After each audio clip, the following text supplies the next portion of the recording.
Shobaloni, Oli Keway, Takajor Kaloni, Yashole Karalam Ganada, Yobragan Ganada, Yashole Karalam Ganada, Yobragan Ganada, Yashole Karalam Ganada, Yobragan Ganada,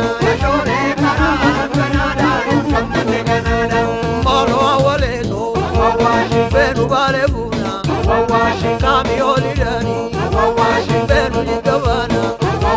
Kamioli Dani, Benu Warabuna,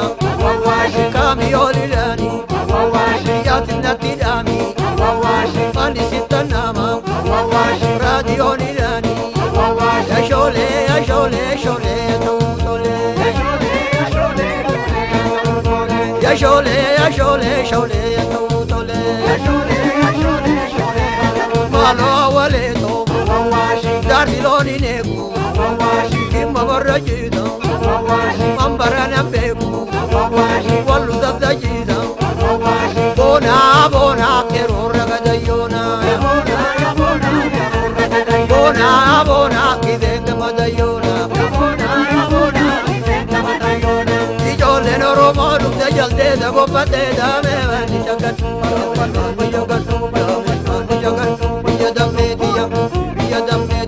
Bona ya bona lite malwaligona, Bona bona,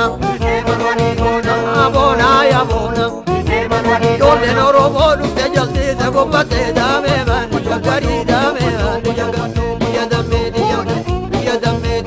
Bona bona lite malwaligona, Bona bona kuno kanagona, Malo awaleto,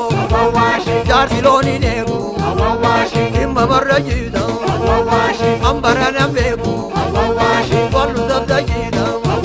Yashole karalam ganada, Yobragan ganada, Yashole karalam ganada, Yobragan ganada, Silam galada me mani jagatu, Bona bona lite malwaligona, Malo awaleto, Misinga gamoji, Chatimbala bate, Yadama magadia,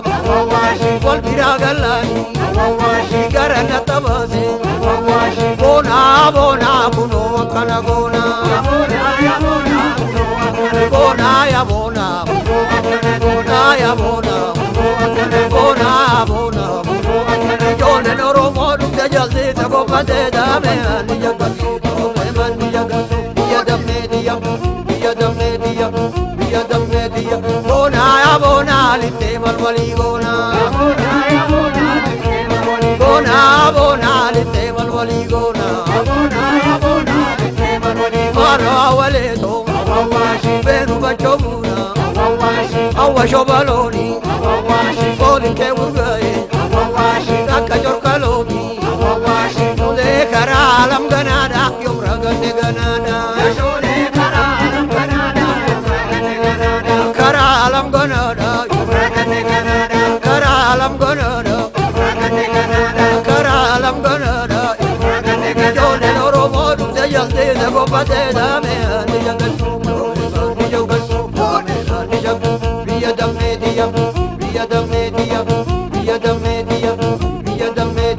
Bona bona kuno kanagona, Dobra romona, Ichikololoda, Yadu prasidama, Nangala sivana, Dobra argeda, Mundina dangeda, Kallo dobra vale, Yani kosilale, Bona bona lite malwaligona, Bona bona lite malwaligona,